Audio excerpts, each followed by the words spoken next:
I think that we need to have a little bit of a bigger conversation about Duke, because this whole thing about like Duke is better without Jalen Johnson is so here's my take on it. It's accurate. It's accurate. How about that? I think Duke's ceiling without Jalen Johnson is nowhere near what their ceiling is with Jalen Johnson. If you can say we're going to find a way to make this work with a guy as talented as Jalen Johnson, but it's not going to work. It hasn't worked. No, hold on. Yeah, that's what. Let me finish. With Duke with Jalen Johnson, their ceiling is better than Duke without Jalen Johnson. The problem is that it just didn't work. And at some point, you have to say, okay, we're never going to reach our ceiling if this guy's here. So they get rid of him, and this team now is much more likely to hit the ceiling that they have and be their best and play their best consistently. But it's just not going to be as good as it was before. So now they're like a tournament team, and if things go right, maybe they can win a game of the dance as like a 10 or an 11 seed. But if everything had worked out perfectly with Jalen Johnson, that's a team that could get to the second weekend. I don't know if the team can get to the second weekend, but they're definitely good enough now where I'm not worried about them like throwing up complete stinkers. So I think their floor is much higher, their ceiling is lower, but they're significantly more likely to play at their ceiling than they were with Jalen Johnson. Yeah, I mean, it's kind of like you, Rob, like on like a 12-foot ceiling. If you keep jumping, you don't hit that ceiling. And then eventually you realize, like, I'm never going to hit that ceiling. I'm never going to hit it. So I think that's what Duke and Coach K did here. They just said, you know what? We're never going to hit it. So, okay, you know what, Jalen Johnson? We're not going to fight you and try to keep you at this point. We're going to let you go. You want to go? Go. And we've got everybody bought in. And that's the difference. Listen, I've talked to a couple sources, not coaches, within that Duke program. And they both told me the same thing. This team, again, always felt like Jalen Johnson was never completely invested, completely bought in, that he was 1 foot in, 1 foot out. He wanted to get to the NBA. So now they feel like at least, hey, you know what? If we're going to go down, we're going to go down with all of us fighting together, right, for the same deal. We're going to try to get in the tournament. And, yes, their ceiling once they get to the tournament isn't as high if somehow Jalen Johnson, had fought through this all and bought in. But at this point, was he really going to buy in?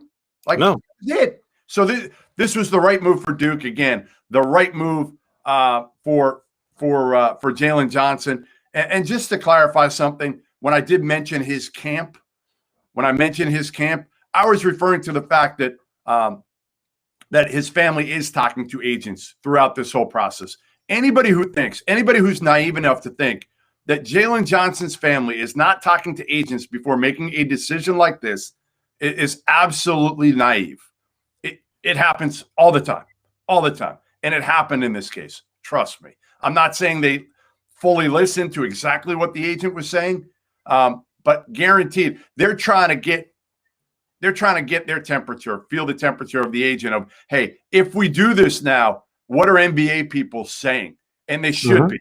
They should be, because it's smart. Like, you have to. He is, in 6 months, he's going to be a multi-millionaire.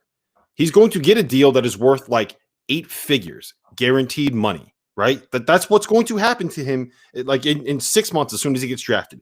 Anybody that's making a decision as big as the one that he made without talking to people within the industry, like advisors, anything like that, is foolish. He should be talking to agents. It's not a bad thing to be talking with agents, and I don't understand like why the context is put into that position. And I just want to can I make one last point about this whole Jalen Johnson thing? Like, in this era that we're in terms of like talking heads and media culture and social media and all that kind of stuff, right? It feels like every situation like this has to have a bad guy. You either have to say Duke was wrong for the way that they treated Jalen Johnson, or Jalen Johnson was wrong for quitting the team, or whatever it is. I don't think that there was a bad guy in this spot. And you've made this point over and over again, Jeff. This was the best option for Duke because Jalen Johnson wasn't fully bought in. Right. We know that wasn't going to work. And it wasn't just his buy-in, right? It's hard to be able to get Jalen Johnson and Matthew Hurt on the floor together when they more or less need to play the same spot and the same role on the team. So they kind of play the same position, right?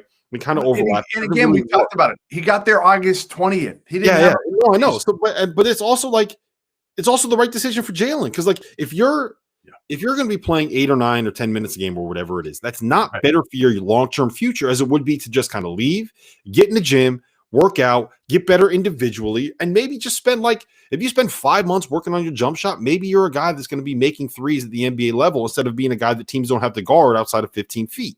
So leaving is the best option for Jalen long term. Having Jalen Johnson gone is probably would say. So there's nobody wrong in this scenario. The naysayers are saying, well, he should fight it out. He should fight it out. And yeah, but the more he fights it out and doesn't get on the court, if he leaves after this year, which obviously he was kind of dead set on doing anyway, it's only going to push him to potentially where he's not going to be a first-round pick. So Jalen Johnson looked out for himself in this case. I think Duke looked out for themselves in this case.